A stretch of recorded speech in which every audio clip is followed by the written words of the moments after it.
Elon Musk recently revealed using Mounjaro for weight loss, sparking conversations about GLP-1 receptor agonist, hailed as miracle weight loss drugs. These drugs, including Ozempic, offer remarkable results for obesity and diabetes management. But are they the ultimate solution? Robert Kennedy Jr.'s Make America Healthy Again movement takes another angle, emphasizing prevention over intervention. Kennedy critiques the processed food industry for hijacking our natural biological rhythms, fostering dependency and driving metabolic dysfunction. This raises two critical questions. Can drugs like Mounjaro and Ozempic address the root causes of obesity, or are they just short-term fixes? Could behavioral interventions, particularly those targeting the gut microbiome, offer a sustainable alternative? Obesity isn't just an individual problem, it's a global epidemic. Nearly 42% of American adults are obese, contributing to chronic diseases that cost billions annually. While drugs like Mounjaro are effective, they come with high cost, dependency risk, and potential side effects. At the same time, the processed food and pharmaceutical industries profit from a cycle that makes prevention harder than intervention. This video explores how GLP-1 drugs work, why systemic barriers make behavioral interventions challenging, and whether gut microbiome modulation can provide a natural, accessible solution. Disclaimer. This information is for educational purposes only and is not a substitute for professional medical advice. Always consult with your healthcare provider before making changes to your diet, lifestyle, or treatment plan. Let's start with how do Mounjaro and Ozempic work? Mounjaro, which is tirzepatide, and Ozempic, which is semaglutide, belong to a groundbreaking class of drugs called GLP-1 receptor agonist. These medications have taken the weight loss and diabetes management world by storm, offering hope to millions of individuals struggling with obesity and metabolic dysfunction. But how do they work, and what makes them so effective? At the heart of their success is called hormone called GLP-1 or glucagon-like peptide 1. This hormone plays a central role in regulating blood sugar levels, appetite, and digestion. When you eat, your body naturally releases GLP-1, which signals your brain that you are full, slows down how quickly your stomach empties, and helps your pancreas release insulin to manage blood sugar. GLP-1 is like your body's natural stop eating signal. However, in individuals with obesity or type 2 diabetes, this signaling system often doesn't function properly. Hunger hormones like ghrelin may dominate, driving cravings and overeating, while insulin sensitivity decreases, leading to high blood sugar levels. This is where GLP-1 receptor agonists like Mounjaro and Ozempic come in. These drugs mimic the effects of GLP-1 by binding to its receptor in the body, amplifying the hormone's natural actions. The results are striking. Number 1, reduced appetite. Users often report feeling fuller faster and staying full longer, leading to a significant reduction in calorie intake. Number 2, slower gastric emptying. By slowing down how quickly food leaves the stomach, these drugs help stabilize blood sugar and prolong satiety. Number 3, improved insulin sensitivity. They enhance the body's response to insulin, lowering blood sugar levels and reducing the risk of complications associated with diabetes. In clinical trials, these mechanisms translate to remarkable outcomes. Many patients lose between 15% and 20% of their body weight, results that are often unattainable through diet and exercise alone. For individuals with type 2 diabetes, these drugs offer additional benefits, including improved glycemic control and a reduced risk of cardiovascular events. But while the effectiveness of GLP-1 receptor agonists is undeniable, they are far from a perfect solution. One major limitation is their high cost, with treatments like Mounjaro costing upwards of $1,000 per month without insurance. This raises concerns about accessibility, especially for those in low-income communities who are disproportionately affected by obesity. Another issue is dependency.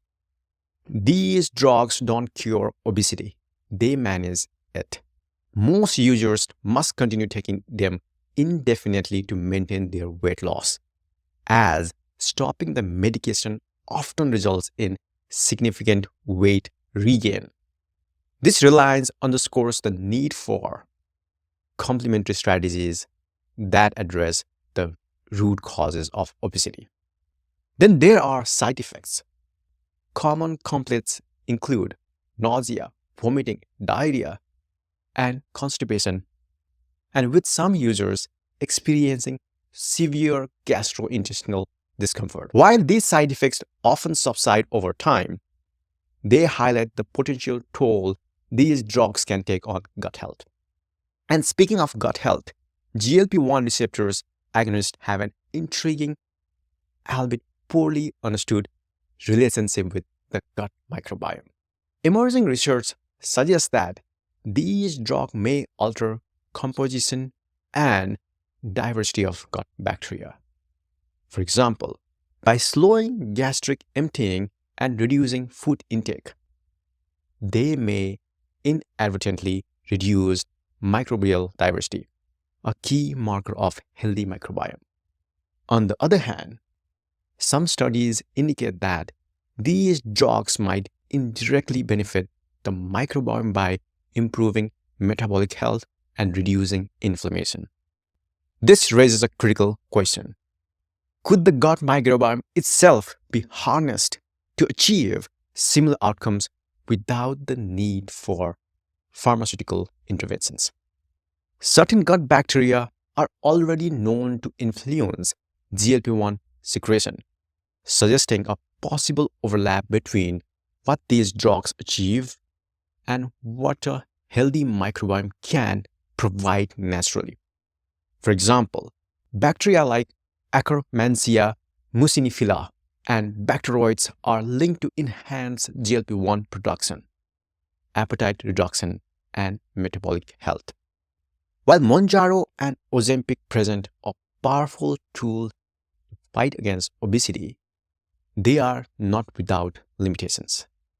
As we explore the alternatives, including behavior interventions and gut microbiome modulation, the question remains, can we achieve sustainable health outcomes without relying solely on pharmaceuticals?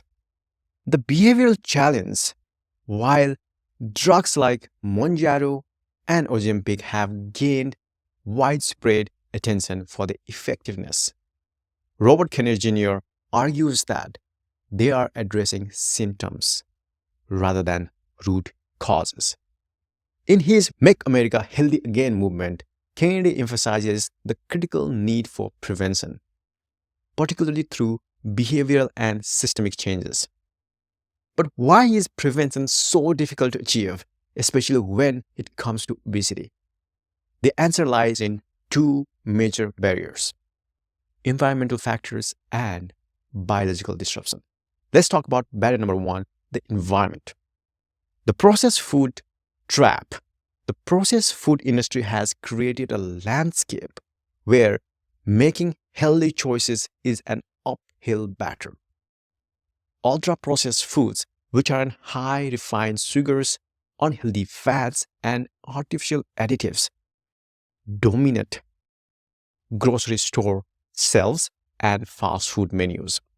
These products are not only convenient and affordable, but also engineered to be hyper palatable, meaning they are designed to trigger the brain's reward centers, making them nearly impossible to resist.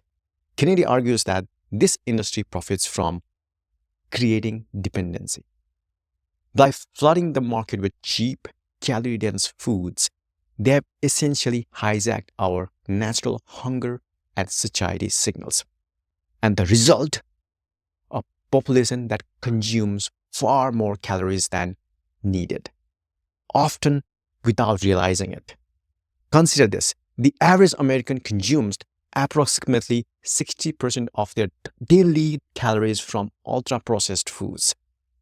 These foods are stripped of the fiber, nutrient, and complexity that support a healthy gut microbiome and instead promote inflammation and metabolic dysfunction. And barrier number 2, biological disruption. A gut health crisis. Processed foods don't just affect your waistline, they disrupt your microbiome, the ecosystem of trillions of bacteria in your gut that plays a critical role in digestion, metabolism, and overall health. When your microbiome is out of balance, a condition known as dysbiosis, it can lead to reduced microbial diversity, which weakens your body's ability to regulate appetite and metabolism. So, increased production of pro-inflammatory compounds, further driving metabolic dysfunction. A breakdown in the gut-brain axis make it harder to recognize when you are full. These biological disruptions make it nearly impossible for many individuals to lose weight through traditional behavioral interventions like diet and exercise. This isn't a matter of willpower. It's a physiological imbalance fueled by an environment that promotes processed foods at every turn. And why behavioral change feels impossible? Kennedy's critique extends to larger systems that perpetuate these challenges. Consider the following systemic barriers: marketing and accessibility. Ultra-processed foods are marketed heavily, often targeting vulnerable populations, including children and low-income communities. Meanwhile, whole, nutrient-dense foods remain expensive and less accessible. Number 2, food deserts. In many parts of the US, particularly rural and low-income urban areas, access to fresh produce and healthy options is severely limited. This forces individuals to rely on processed, packaged foods for survival. Number 3, education gaps. Despite growing awareness of gut health, many people lack the knowledge or resources to make informed dietary choices. Terms like microbiome and prebiotic sound like buzzwords, but understanding their significance requires education that isn't widely available. The need for prevention. Despite these barriers, behavioral interventions remain a powerful tool for reclaiming health. The key lies in addressing both environmental and biological factors that make change so hard. Here is how. Whole foods. Shifting to a diet rich in fruits, vegetables, legumes, and whole grains can restore microbial diversity and support natural appetite regulation. Number 2, stress management. Chronic stress disrupts the gut-brain axis and promotes unhealthy eating habits. Techniques like mindfulness, meditation, and yoga can help re-establish balance. Number 3, education and support. Public health campaigns and community programs can empower individuals to make sustainable changes. Providing affordable meal plans, gut health guides, and accessible resources is critical. Kennedy's argument isn't just about individual behavior. It's about creating an environment where healthy choices are the easy choices. By addressing the systemic barriers created by the processed food industry, we can pave the way for widespread behavioral change. But what role does the gut microbiome play in this process? Let's explore that in the next. Can gut microbiome modulation replace drugs? As we have explored the gut microbiome, again, a community of trillions of bacteria in our digestive system, plays a critical role in regulating weight, metabolism, and overall health. Emerging research suggests that modulating the microbiome could be a powerful natural alternative to drugs like Mounjaro and Ozempic. But how exactly does it work? And can it realistically replace pharmaceuticals? The microbiome GLP-1 axis. Scientists have discovered certain gut bacteria directly influence the secretion of GLP-1, the hormone targeted by weight loss drugs. These bacteria produce short-chain fatty acids, HCFAs like butyrate, acetate, and propionate, which signal the gut lining to release GLP-1. The process not only helps regulate appetite, but also improves insulin sensitivity and stabilizes blood sugar levels. Some of the most studied bacteria linked to this process include Akkermansia muciniphylla, known for its ability to strengthen the gut lining and enhance GLP-1 secretion. Bacteroids play a role in fermenting dietary fiber to produce HCFAs, promoting satiety. The microbiome's ability to naturally modulate GLP-1 secretion raises an intriguing question. Could we amplify or mimic the effects of weight loss through dietary and lifestyle interventions that optimize the microbiome? Promising interventions for modulating the microbiome. High fiber diets. Fiber is the fuel that feeds beneficial bacteria in the gut, allowing them to thrive and produce HCFAs. Diets rich in whole grains, legumes, fruits, and vegetables are particularly effective in supporting microbial diversity. For example, eating oats and beans promote the growth of while leafy greens and root vegetables like carrots nourish HCFA-producing bacteria. Studies show that individuals who consume more than 30-35 grams of fiber daily experience improved appetite regulation and reduced weight gain. Probiotics are live bacteria found in foods like yogurt, kefir, kimchi, and sauerkraut, while prebiotics are non-digestible fibers that feed these bacteria. Together, they create a synergistic effect in supporting gut health. Probiotic strains like lactobacillus and bifidobacterium have been shown to enhance GLP-1 secretion and reduce inflammation. Prebiotics found in garlic, onions, and asparagus and bananas help beneficial bacteria flourish, contributing to better metabolic health. Intermittent fasting protocols such as time-restricted eating can improve gut motility and give your microbiome a chance to rebalance.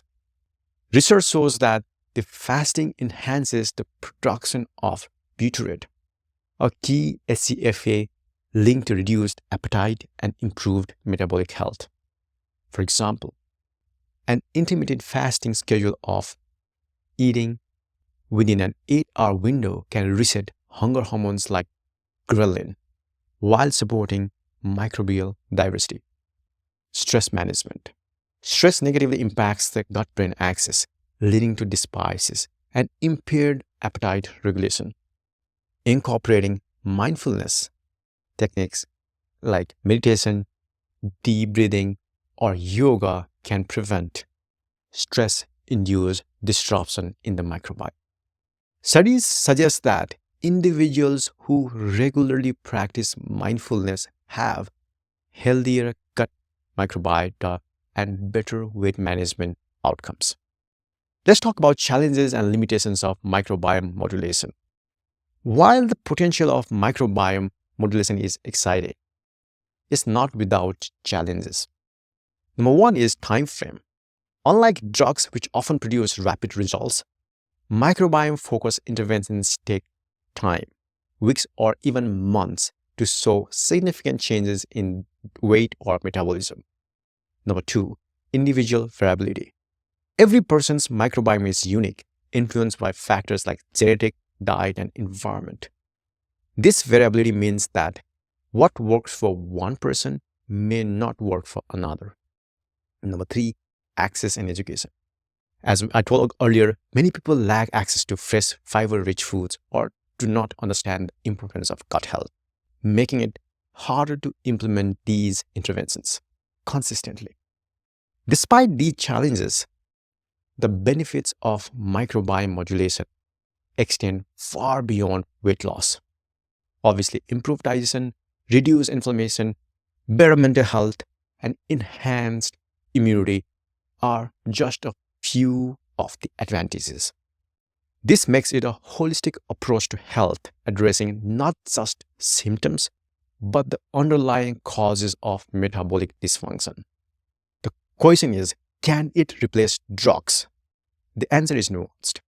For individuals with severe obesity or metabolic conditions, drugs like Mounjaro may be necessary to achieve immediate life-saving results. However, microbiome modulations offer a sustainable long-term solution that addresses the root causes of these conditions. In many cases, the two approaches can work together. So let's talk about hybrid approach.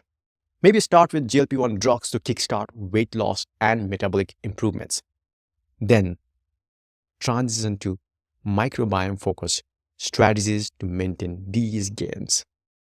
By understanding the microbiome's role in regulating appetite and metabolism, we are opening the door to a future where drugs aren't the only option.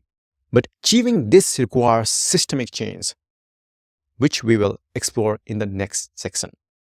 Systemic barriers, the processed food and pharma connection. As promising as gut microbiome modulation and behavioral interventions are, they face a formidable obstacle. The processed food and pharmaceutical industries wield enormous influence over our health environment, creating systemic barriers that make prevention difficult and pharmaceutical interventions the norm. Let's talk about the processed food industry a bit more. Hijacking natural rhythms, processed foods are cornerstone of the modern diet. Obviously, they're cheap, convenient, and engineered for hyper-palatability, loaded with refined sugars, unhealthy fats, and salt to ensure maximum appeal. While these products dominate grocery store shelves and advertisements, their impact on health is devastating. Robert Kennedy Jr. has been vocal about how the processed food industry profits from creating dependency. By hijacking natural hunger and satiety signals, these foods drive overconsumption, contributing to the obesity epidemic. Consider this: ultra-processed foods account for nearly 60% of the average American's calorie intake, a staggering statistics that highlights how deeply entrenched these products are in our daily lives. Beyond overconsumption, these foods disrupt the gut microbiome. Studies show that diets high in processed foods reduce microbial diversity, promoting dysbiosis, a state where harmful bacteria outnumber beneficial ones. This imbalance not only affects digestion, but also impairs the gut-brain axis, making it harder to regulate appetite and metabolism naturally. Now let's talk a bit more about the pharmaceutical industry.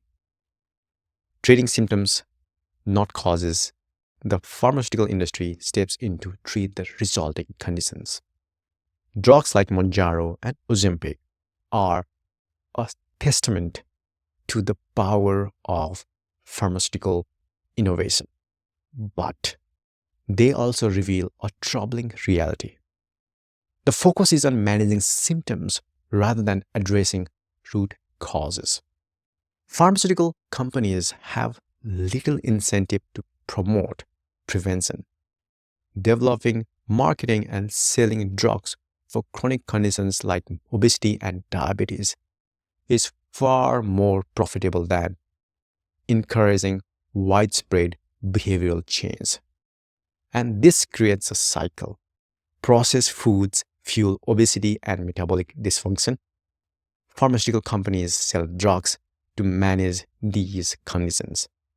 Prevention and systemic reform are sidelined in favor of profit-driven solutions.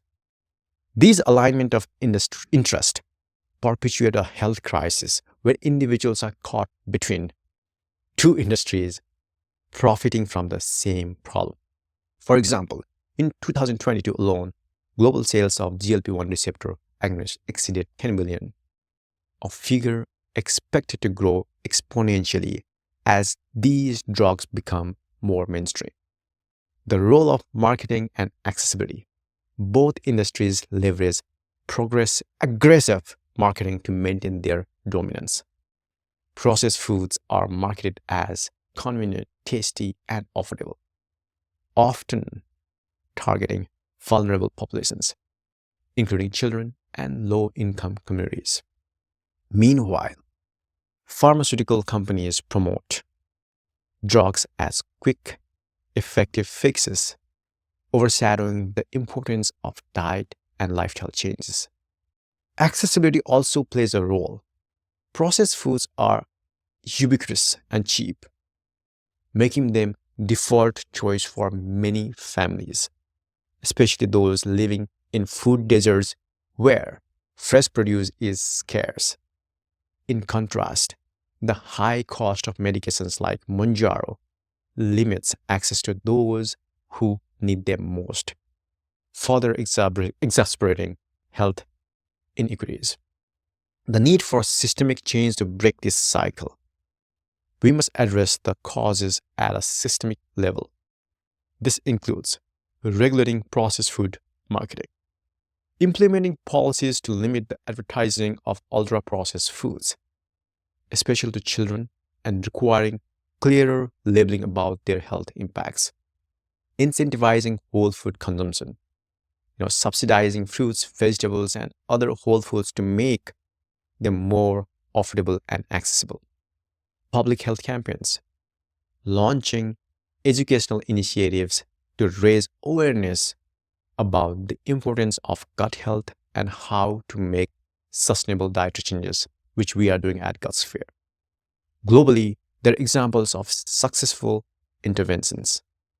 Denmark's ban on trans fats and Mexico's soda tax have shown that government policies can shift consumer behavior and improve public health outcomes. The US can learn from these efforts to create a healthier food environment. Kennedy's critique is clear. The current system prioritizes profits over people's health. But change is possible.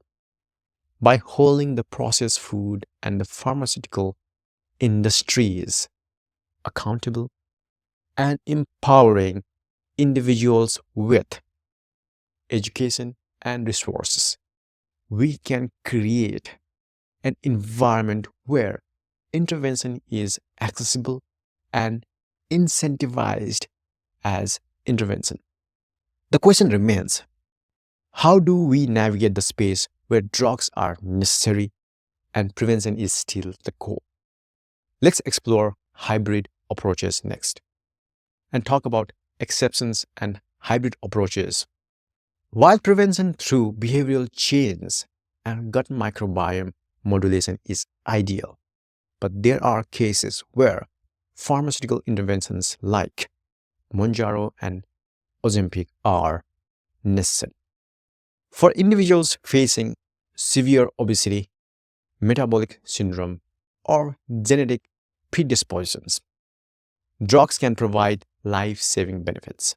However, even in these cases, a hybrid approach combining drugs with long-term behavioral and microbiome strategies offers the most sustainable path to health.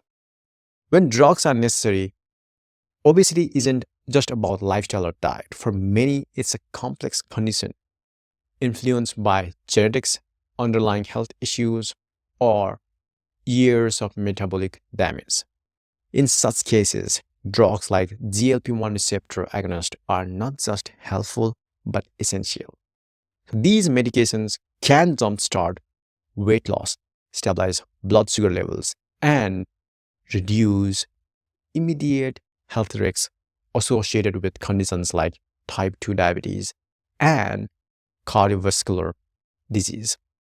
For example, for severe obesity, individuals with BMI of 40 or higher often struggle with mobility, joint pain, and comorbidities like hypertension. Drugs can provide the necessary intervention to improve their quality of life. Insulin resistance and diabetes. GLP-1 drugs help restore insulin sensitivity and prevent complications like kidney damage or vision loss. However, these drugs are not without limitations, as we have talked about. Dependency on long-term medication can obviously strain finances and health systems. Moreover, as mentioned earlier, they do not address the root causes of obesity, making it crucial to integrate them into a broader health plan. A hybrid approach combines immediate benefits of pharmaceuticals with the long-term sustainability of lifestyle and microbiome-focused interventions. Here's how it works. Phase 1. Drug interventions. Use drugs like Mounjaro to achieve rapid, medically supervised weight loss. This phase helps stabilize the body, reduce inflammation, and improve metabolic markers, creating a foundation for further change. And phase 2, transition to behavioral and microbiome modulation. Once weight loss has plateaued or health markers improve, gradually reduce dependency on drugs. Introduce a microbiome-friendly diet rich in fiber, prebiotics, and probiotics to support sustainable weight regulation. Obviously, incorporate exercise routines, stress management techniques, and intermittent fasting to maintain metabolic health. And phase 3, maintenance. Establish a routine that emphasizes gut health as the cornerstone of weight maintenance. Regular microbiome testing and adjustments to diet and lifestyle ensure continued success. Imagine an individual with severe obesity starting Mounjaro.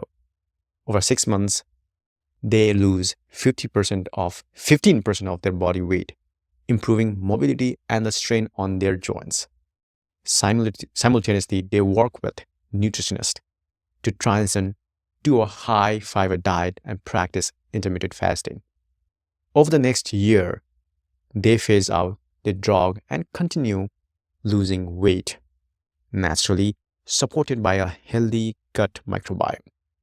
Another example might involve someone with type 2 diabetes. After stabilizing their blood sugar with Ozempic, they integrate mindfulness practice to manage stress and prevent overeating while incorporating gut-friendly foods like yogurt, oats, and leafy greens. As their insulin sensitivity improves, they rely less on medication and more on natural metabolic modulation. The long-term vision or the goal of hybrid approach is to leverage the best of both worlds: the precision and effectiveness of pharmaceuticals with the sustainability and holistic benefits of behavioral change. This approach recognizes that drugs can be a stepping stone rather than a permanent solution, empowering individuals to claim their health naturally. However, achieving widespread success with hybrid models requires systemic support.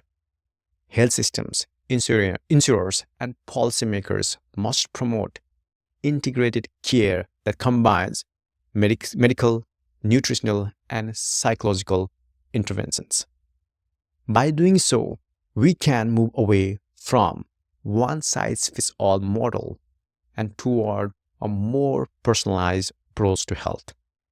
The next step is addressing the practical barriers to behavioral change and ensuring that these solutions are accessible to everyone. So let's dig deeper about addressing barriers to behavioral intervention. Behavioral interventions and gut microbiome modulation hold immense promise.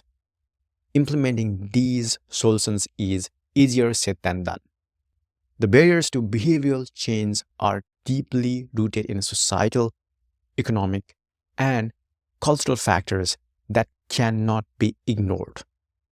To make prevention practical and accessible, we need to address these challenges head on. So let's talk about barrier number one, accessibility to healthy foods in many parts of the United States, particularly low-income urban areas and rural regions. Fresh and nutrient-dense foods are scarce. These areas are known as food deserts and are dominated by fast food chains and convenience stores, packed with ultra-processed products. Without affordable and accessible alternatives, even the most motivated individuals struggle to adopt healthier eating habits. And solutions to these are subsidized whole foods. Government incentives can make fruits, vegetables, and the other nutrient-rich options more affordable and widely available. Number two, mobile markets and food hubs. Programs like mobile farmer markets can bring fresh produce to underserved communities. Number three, urban agriculture. Encouraging community gardens and urban farming can increase access to fresh local produce while fostering a sense of empowerment. Let's talk about barrier number two, lack of education on gut health. Despite growing awareness of the microbiome's importance, many people still lack a basic understanding of gut health and how it relates to weight management. As I talked earlier, the terms like prebiotic, probiotics, and SCFAs often feel abstract or overly scientific, making them inaccessible to the average person. So solutions to these are public health campaigns. Simple, engaging educational initiatives can demystify gut health. That's why we produce these kind of videos. For example, campaigns could focus on eating fiber-rich foods like, again, beans and oats, which are highly accessible, can directly support weight loss. Number two, school programs. Integrating gut health educations into school curriculums can instill healthy habits early. Obviously, number three is online resources. Interactive tools like apps, webinars, and quizzes can help people learn how to build a gut-friendly diet. At Gosfare, we do all of these a lot. Number three, social and economic pressures. Behavioral change often clashes with social norms and economic realities. In the US, fast food is not only convenient, but also deeply ingrained in the social culture, from workplace lunches to family celebrations. Additionally, individuals working long hours or multiple jobs may lack the time or the energy to prepare fresh meals. So, solution is meal prep services, subsidized or affordable meal delivery services offering microbiome-friendly options can help busy individuals make healthier choices. Workplace wellness programs. Obviously, employers can provide healthy snacks, host nutrition workshops, or even partner with local farms to offer produce boxes to employees. Number three, community support groups. peer-led programs can create a supportive environment for individuals navigating dietary and lifestyle changes. Number 4, let's talk about barrier 4, psychological and emotional challenges. Many individuals facing obesity or metabolic dysfunction struggle with stress, anxiety, or trauma that can lead to emotional eating and poor lifestyle habits. Without addressing the psychological component, behavioral interventions often fall short. So solutions to these are psychobiotics.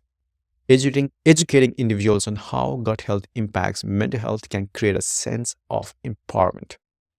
Incorporating foods like yogurt, kefir, and fermented vegetables can support the gut-brain axis.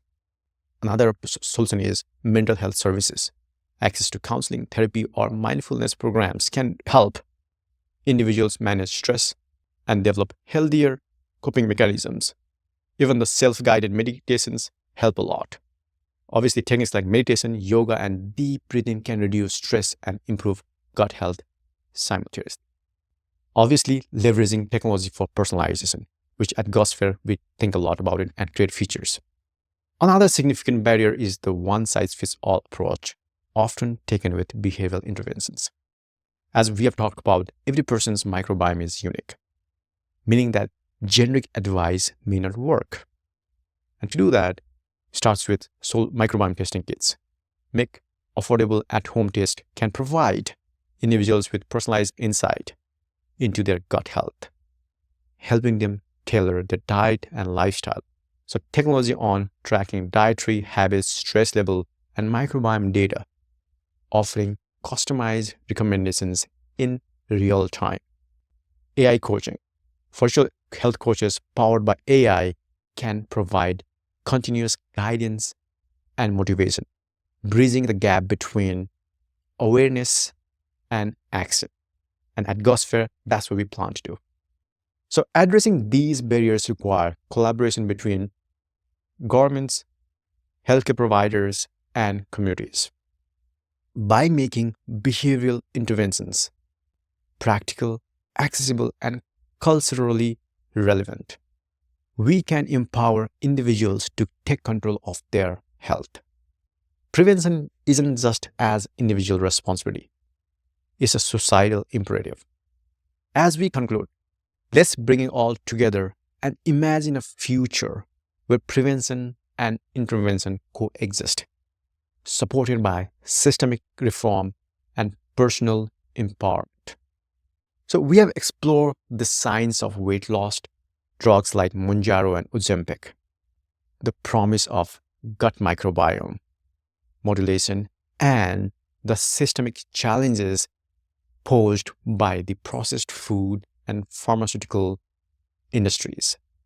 Now it's time to tie all of it together and envision a future where health isn't hijacked by these forces, but reclaimed through balance, innovation, and empowerment. Elon Musk and Robert Kennedy. These are a tale of two visions. Elon Musk's public embrace of Mounjaro represents the power of pharmaceutical innovations. For many, these drugs offer hope and a tangible solution to conditions that have felt insurmountable. They are a testament to how far science has come in addressing obesity and metabolic dysfunctions. And on the other hand, Robert Kennedy Jr. reminds us of the importance of prevention and tackling root causes. His critique of the processed food industry, pharmaceutical industries, highlights the systemic barriers that make behavioral interventions so challenging.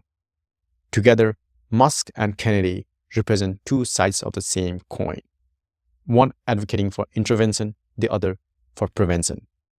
But why should these approaches be mutually exclusive? What if we could integrate the best of both worlds? Gut microbiome as the great equalizer. The gut microbiome offers a powerful lens through which these two bridges can come together. By understanding and harnessing this ecosystem of bacteria, we can create personalized, sustainable solutions to weight management and metabolic health.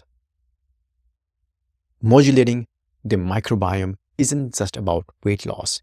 It's about restoring balance, reducing inflammation, and improving overall well-being. Unlike drugs, microbiome modulation is accessible to everyone. It doesn't require a prescription, and its benefits extend far beyond the scale. It democratizes health by offering a pathway that is affordable, natural, and rooted in prevention, systemic reform, and personal empowerment. To create a healthier future, we need change at every level. Number one, policy reform. Governments must regulate marketing and availability of ultra-processed foods, incentivize whole food consumption, and invest in public health education. And healthcare innovation. Healthcare providers must adopt hybrid models that combine the best of pharmaceutical and behavioral interventions, emphasizing long-term sustainability over short-term fixes. And obviously, community support. Communities must rally around accessible programs that empower individuals with tools and knowledge to prioritize gut health. At the individual level, the message is clear. You have more control over your health than you might realize. By focusing on gut-friendly diets, stress management, and behavioral change, you can achieve results that rival pharmaceutical interventions without the dependency or cost. A vision for the future. Imagine an America where families gather around meals made from fresh, whole foods, where children grow up understanding the importance of gut health, where healthcare systems prioritize prevention as much as intervention, and where the processed food and pharmaceutical industries are held accountable for their role in shaping public health. This isn't just a pipe dream. It's a realistic vision grounded in science and systemic reform. But it starts with us. Each of us has the power to demand better policies, make better choices, and inspire those around us to do the same. Elon Musk's story shows us what's possible with cutting-edge innovation. Robert Kennedy Jr.'s movement, Make America Healthy Again, reminds us the power of prevention. Together, they illuminate the path forward, one that integrates pharmaceutical tools, gut health knowledge, and systemic accountability to create a healthier world for all. The question now is, what role will you play in reclaiming your health? Let's take this journey together and make the vision of healthier, more empowered future a reality. If you found this video insightful, please like, share, and subscribe to help spread the message. Together, we can make a difference. One step, one meal, and one choice at a time.